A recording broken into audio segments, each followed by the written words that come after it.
Hello genius people, let's gain some knowledge factual. So, in this video, we are starting the new book Science of Class 9th NCERT. So, let's start the chapter 1 Matter in our surroundings. मतलब जो हमारे आसपास के पदार्थ हैं उन्हें हम समझेंगे. हमारे आसपास के पदार्थ, ये है चैप्टर 1. तो सबसे पहले हमें समझना होगा कि पदार्थ क्या होता है. What is matter. देखिए, मैटर हर एक चीज़ है जो कि दुनिया में पाई जाती है. मतलब दुनिया में जो भी चीज़ें बनी हैं, वो जिस सामग्री से बनी हैं उसे हम क्या कहते हैं, पदार्थ कहते हैं. ठीक है. जैसे कि ये विंडो है, इसमें जो लकड़ी लगी है ये किससे बनी है, पदार्थ से मिलकर बनी है. ये दीवार है, ये किससे मिलकर बनी है, ये पदार्थ से मिलकर बनी है. हम हैं, मनुष्य हैं, ये किस चीज़ से मिलकर बने हैं, मैटर से मिलकर बने हैं. हम जो खाना खाते हैं, हम जो पानी पीते हैं, वो सब मिलकर बना है किससे, मैटर से. तो मैटर आपको समझ में आ गया होगा. ठीक है. अब मैटर के बारे में और समझते हैं अच्छे से. जैसे कि आपने सुना होगा पंचतत्व. पंचतत्व क्या होते हैं, वायु, अग्नि, पृथ्वी, जल और आकाश. ये क्या है, पंचतत्व हैं. क्या है, पंचतत्व. कहा जाता है कि दुनिया इससे मिलकर बनी है. ठीक है. तो ये सब क्या है, ये पदार्थ के अंतर्गत आते हैं. ठीक है. ये सब किस चीज़ से मिलकर बना है, पदार्थ से मिलकर बना है. ठीक है. अब पदार्थ के बारे में और अच्छे समझते हैं. तो पदार्थ का भौतिक स्वरूप क्या होता है, जो फिजिकल स्टेट होती है मैटर की, वो क्या होती है. ठीक है. तो देखिए, जो पदार्थ होता है वो कणों से मिलकर बना होता है. जो हमारा मैटर होता है पार्टिकल्स के मिलने से फॉर्म होता है. ठीक है. और क्या है, पदार्थ की ये कण छोटे होते हैं. मतलब कि ये जो पार्टिकल्स हैं मैटर के, ये बहुत स्मॉल होते हैं. ठीक है. अब दोनों पॉइंट्स के बारे में अच्छे समझते हैं. अब समझते हैं कि पदार्थ किससे मिलकर बना है. तो कहा जाता है कि पदार्थ जो है वो लकड़ी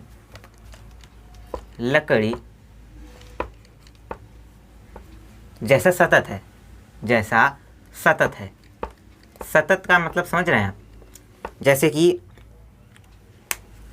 लकड़ी क्या होती है, अगर लकड़ी को हम दो भागों में तोड़ दें तो क्या होगा, वो कणों के रूप में अलग हो जाएगा. नहीं, पहले कहा जाता है कि ये एक सतत है. मतलब पदार्थ क्या है, सतत है. और दूसरा ये कि पदार्थ जो है वो रेत जैसे कणों से मिलकर बना है.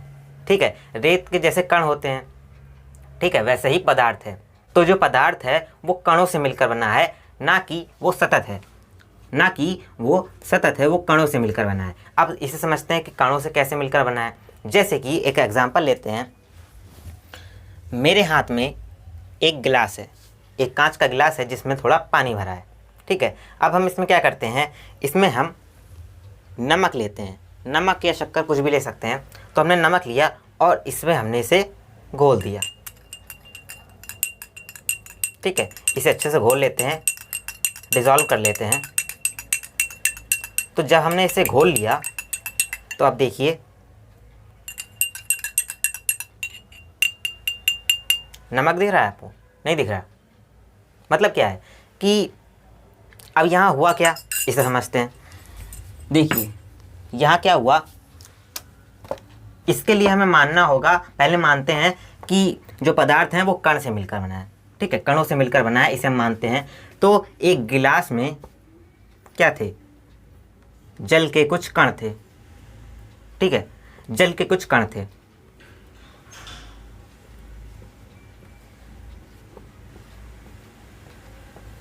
और जब मैंने इसमें नमक ऐड कर दिया, यहाँ नमक ऐड कर दिया, सॉल्ट डाल दिया मैंने. यहाँ क्या हुआ कि जब मैंने गिलास में नमक को घोला तो नमक नहीं दिख रहा था.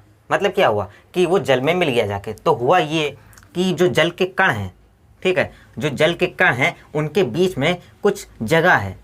कुछ जगह है. जब हम सॉल्ट डालते हैं, नमक डालते हैं, तो जो उसके कण हैं, ठीक है, वो क्या होते हैं, ये जो जल के कण हैं इनके बीच जो स्थान है जिसे हम कहते हैं रिक्त स्थान.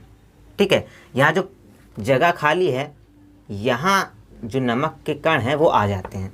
ठीक है. जैसे यहाँ जगह खाली है तो यहाँ आ गए, तो ये मिलता जाता है.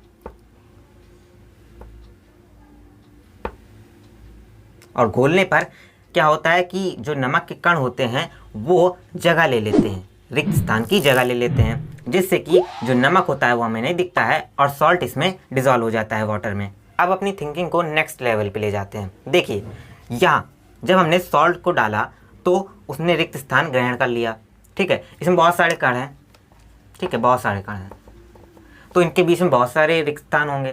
तो हम नमक डालते जा रहे हैं, पानी उतना ही है, ठीक है। तो जो नमक है वो रिक्त स्थान पे आ जाता है,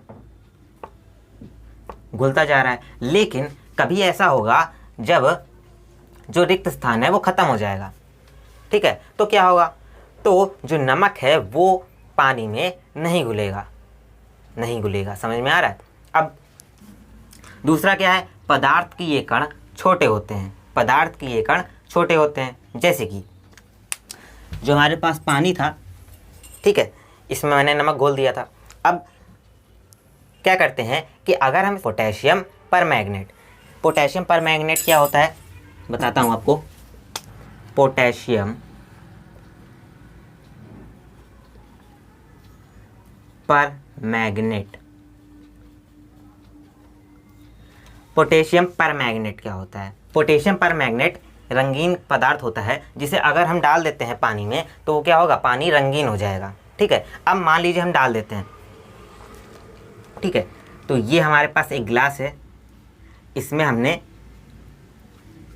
पानी लिया था, ठीक है, पानी लिया था, फिर हमने इसमें पोटेशियम परमैंगनेट ऐड कर दिया, ठीक। क्या हुआ, जो पानी था वो रंगीन हो गया, रंगीन हो गया, कलरफुल हो गया। अब हम क्या करते हैं, ये जो पानी है इसे हम तनुकृत करेंगे, तनुकृत करेंगे मतलब डाइल्यूट करने की कोशिश करेंगे, मतलब इसे हम डाइल्यूट करेंगे। डाइल्यूट करना क्या होता है, जैसे कि कोई पदार्थ है उसमें हम पानी की मात्रा बढ़ाते जाएं तो उसे कहते हैं तनुकृत करना, डाइल्यूट करना, ठीक है। अब इसमें से हमने क्या किया, थोड़ा पार्ट लिया इसका, ये जो पदार्थ है इसका हमने थोड़ा पार्ट लिया और इसे एक दूसरे ग्लास में निकाल लिया, ठीक है, इतना पार्ट निकाल लिया और हमने अलग से वाटर ऐड कर दिया।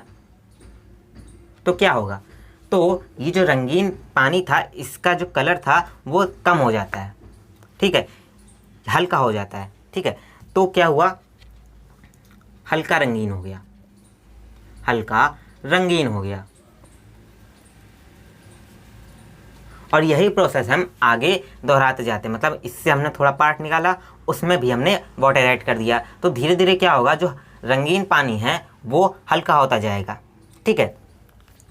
मतलब क्या है कि अगर जो कण हैं पदार्थ के वो अगर बड़े होते, मान लीजिए बड़े होते, तो ये प्रोसेस करने में एक दो बार में ही जो रंगीन पानी था वो रंगीन ना रहता।